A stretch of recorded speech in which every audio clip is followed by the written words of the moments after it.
A sua carteira, passaporte ou até mesmo o som da sua voz e o modo como você anda, tudo isso arquivado.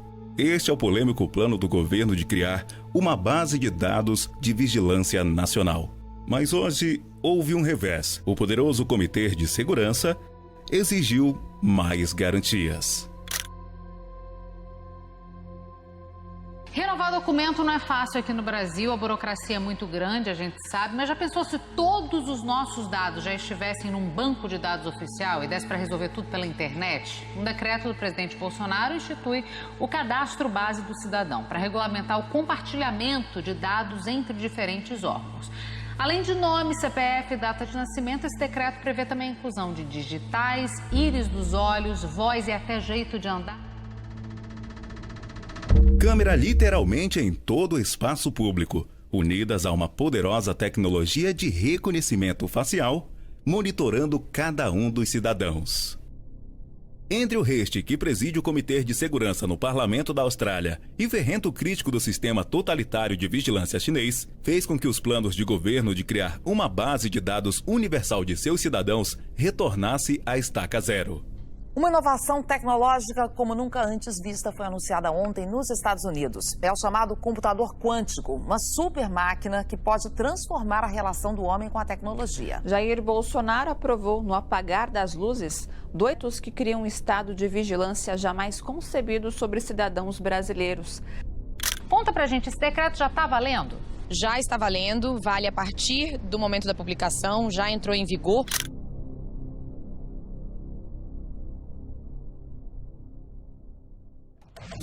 O supercomputador quântico, criado pelo Google, é capaz de executar em apenas 3 minutos uma equação matemática que os computadores atuais levariam 10 mil anos para fazer.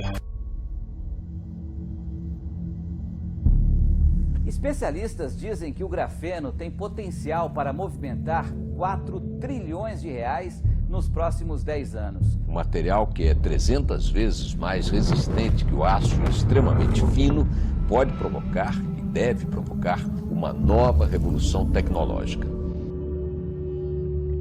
Um condutor de eletricidade mais eficiente do que o cobre, além de ser um material melhor para a fabricação de produtos eletrônicos. Os investigadores da Google provaram que o computador quântico consegue resolver em segundos uma operação que levaria milhares de anos ao supercomputador mais rápido do mundo.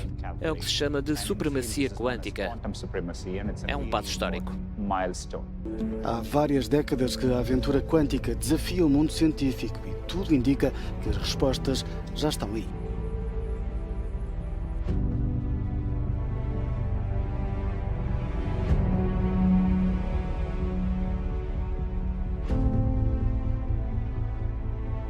Cada smartphone. Todos os telefones estão constantemente conectados com a antena de celular mais próxima.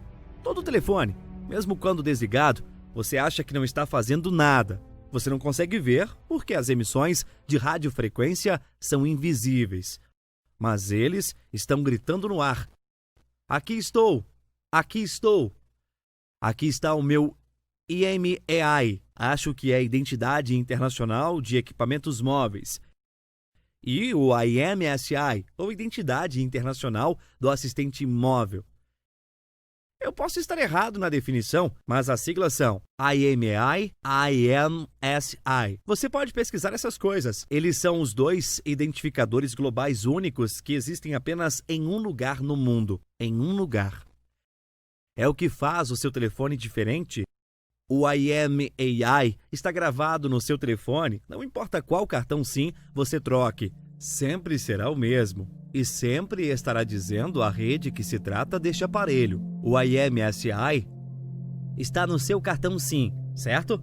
É o que leva seu número de telefone. É basicamente uma chave com direito de usar esse número de telefone. Então, seu telefone está ali parado sem fazer nada. É o que você acha. Mas está constantemente gritando e dizendo, estou aqui. Quem está mais perto de mim é uma torre de celular. E cada torre de celular com seus grandes ouvidos está ouvindo esses pequenos gritos de socorro. E dizem, ok. Veja o telefone do Joey Rogan, do James e todos esses telefones que estão aqui agora. E trocam informações com as outras torres da rede e o seu smartphone compara notas com eles, para saber quem eu ouço mais alto.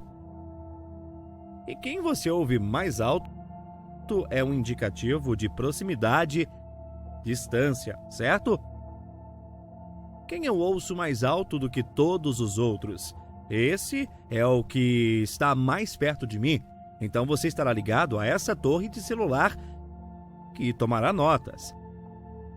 Um registro permanente dizendo que este telefone, este aparelho celular, com este número de telefone, nesta hora, estava conectado a mim, certo? E baseado no teu aparelho e no teu número, eles têm a sua identidade, certo? Complicadíssimo, importante da gente debater, porque isso interessa a todo mundo, especialmente quando a gente está falando de digital, íris do olho até jeito de andar. Exatamente, Cílio. O que é importante a gente lembrar é que, às vezes, como a gente está falando de privacidade, proteção de dados, as pessoas podem achar um tema muito complicado, não me interessa, assim, interessa a todo mundo, já que essa base de dados, ela é bem intencionada, ela vai procurar gerar maior eficiência no acesso de dados para o governo. O problema é como é que se implementa isso.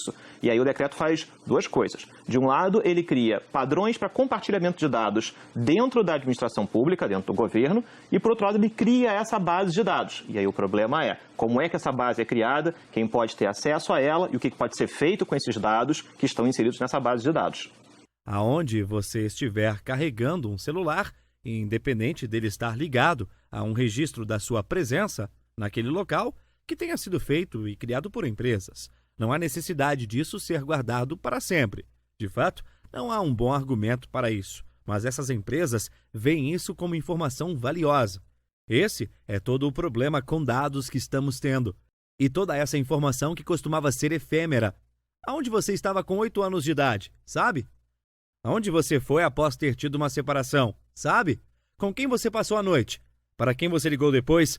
Toda essa informação costumava ser efêmera, significando que ela desaparecia como o orvalho da manhã, sumiria e ninguém se lembraria. Mas agora, essas coisas são armazenadas, essas coisas são salvas. Não importa se você não está fazendo nada de errado, não importa que você seja a pessoa mais comum da Terra, porque é assim que o coletamento em massa, o que é um eufemismo do governo para vigilância em massa, funciona. Eles simplesmente coletam tudo adiantado e esperam que um dia seja útil. E isso está falando apenas de como funciona a rede de conexão. Isso não está falando sobre todos os apps no seu telefone que estão conectados à rede ainda mais frequente, certo? Como você obtém uma notificação de texto, de e-mail? Como é que o Facebook sabe onde você está?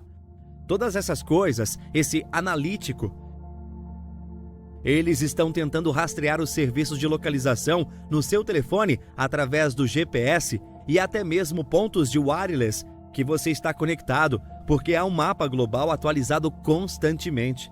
Na verdade, há muitos deles, de pontos de acesso wireless no mundo, porque assim, como cada telefone tem uma identidade única, cada ponto de acesso wireless no mundo, você tem uma em cada casa, quer seja no seu laptop, etc. Cada aparelho que tem um modem de rádio tem nele um identificador global único. Somos hoje mestres do mundo quântico, do mundo microscópico.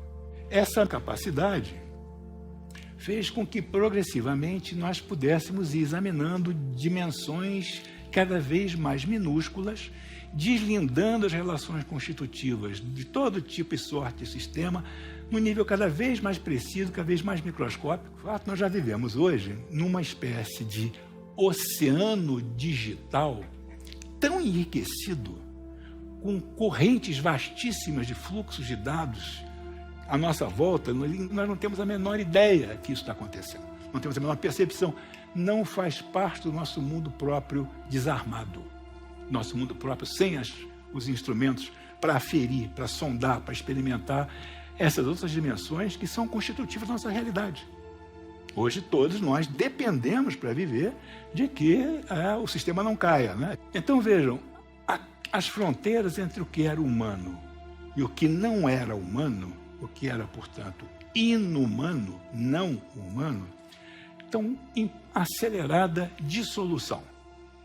Nas duas vias, nós exportamos humanidade para uma série de artefatos e de coisas, eles, portanto, se humanizam, se aproximam, né, de nós, e, à mesma medida que isso acontece, nós passamos a conviver e a dialogar com seres que não eram do nosso círculo, do nosso âmbito, da nossa comunidade.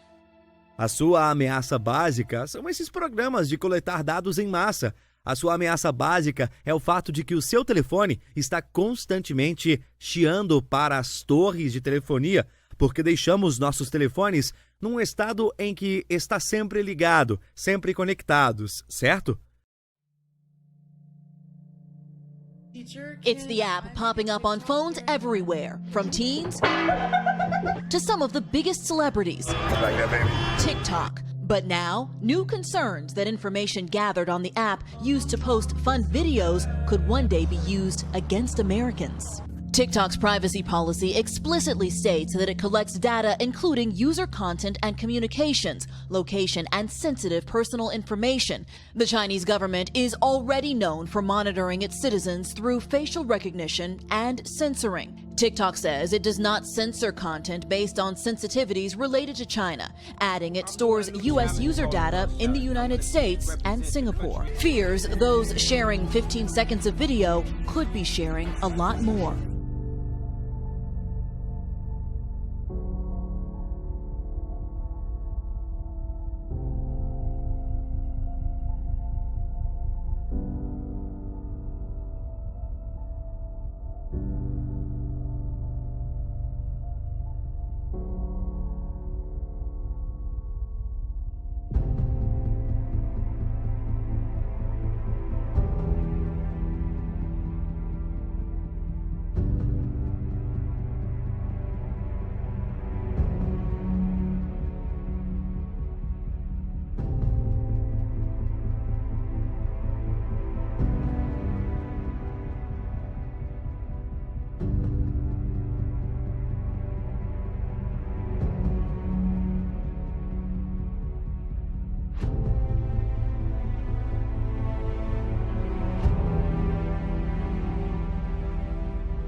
E este é o problema com o coletamento de dados hoje. É que há uma indústria construída para manter isso invisível. E o que precisamos fazer é tornar as atividades dos nossos aparelhos, quer seja o computador ou o celular, ou que seja mais visível, e o fato de que lemos história atrás de história, ano após ano, dizendo que todos os seus dados vazaram aqui. Essa empresa está te espiando ali. Essa empresa está manipulando as compras ou os seus resultados de busca. Estão escondendo essas coisas da sua timeline ou que estão te influenciando e te manipulando de todas essas maneiras. Isso acontece como resultado de um único problema, que é desigualdade de informação disponível. Eles podem ver tudo sobre você, tudo o que seus aparelhos estão fazendo, e podem fazer o que quiserem com o seu aparelho. Você, por outro lado, é o dono do aparelho. Ou melhor, você paga pelo aparelho. Mas cada vez mais essas corporações são os donos. Esses governos são os donos. E cada vez mais vivemos num mundo onde nós fazemos todo o trabalho. Nós pagamos todos os impostos e todos os custos. Isso é escondido de nós intencionalmente, certo? O governo fez a classificação. As empresas, intencionalmente, não falam sobre isso. Elas negam que essas coisas acontecem e dizem que você concordou com isso. Mas você não concordou com nada. Me desculpa, ok? Eles dizem que colocaram esse termo na página de serviço e você clicou. Você clicou no botão que diz, eu concordo. Porque está tentando abrir uma conta para falar com seus amigos, para ter instrução de direção, para ter uma conta de e-mail. Você não está tentando concordar com um formulário de 600 páginas, que mesmo que você lesse, não entenderia. E não importa mesmo que você entenda, porque em um dos primeiros parágrafos é dito, Este acordo pode ser mudado unilateralmente a qualquer momento, sem o seu consentimento pela companhia. Eles construíram um paradigma legal que se atreve a coletar registros sobre nós, dizendo que não nos pertence. Este é um dos princípios centrais sobre o qual a vigilância em massa, da perspectiva do governo dos Estados Unidos, seja legal. E você tem de entender que tudo o que falamos hoje, o governo diz que tudo o que fazemos é legal, certo? E para eles está tudo ótimo. A nossa perspectiva como público deveria ser: esse na verdade é o problema, porque isso não está certo. O escândalo não é como eles estão transgredindo a lei. O escândalo é que eles não precisam transgredir a lei. Kevin Kelly, o filósofo da tecnologia, ele diz que ao longo do século XX, a tecnologia teve duas tendências marcantes. A primeira foi a miniaturização dos componentes. Ou seja, devido a essa capacidade crescente de intervir em nível molecular, nível atômico, etc., eletrônico, você foi sendo capaz de resumir, de condensar componentes de tal maneira que esses componentes se tornam cada vez menores. Quando você condensa os componentes e torna o dispositivo portátil, se aumenta a portabilidade, você também aumenta a individualização do uso. Ao invés de ter a televisão que a família vê depois do jantar, cada um tem sua televisão. Cada um tem seu computador, cada um tem o seu. Para individualizar o uso, tem que multiplicar a produção. Isso significa que cada vez mais nós nos envolvemos num ambiente tecnicamente enriquecido. E esse mundo, então, diz o Kelly, a segunda grande tendência é os objetos técnicos se aproximarem de nós, se tornarem cada vez mais próximos, mais íntimos, e, eventualmente, eles passarem a coexistir muito próximo ao nosso corpo. Imagina carregar no seu bolso uma vitrola, um rádio, uma televisão, uma máquina fotográfica. Então, os objetos se aproximam de nós. Qual é a tendência? Ora, se nós hoje somos capazes de intervir lá no nível microscópico da constituição dos componentes eletrônicos dos artefatos, se nós somos capazes de intervir no nível microscópico dos componentes celulares de cada organismo, das proteínas, dos DNAs, não sei o quê, é natural a previsão de que, eventualmente, esses dois tipos de intervenção produzirão um híbrido. Ninguém tem direito à privacidade de nada que é mantido por uma empresa. E enquanto eles façam isso, as companhias serão extremamente poderosas e serão muito abusivas. Isso é algo que as pessoas não entendem. Eles pensam que é o coletamento de dados. Eles estão explorando os dados, mas esses dados são sobre vidas humanas. São dados sobre pessoas. Esses registros é sobre você. Não são dados que estão sendo explorados, são pessoas que estão sendo exploradas. Esses dados que estão sendo manipulados, é você que está sendo manipulado.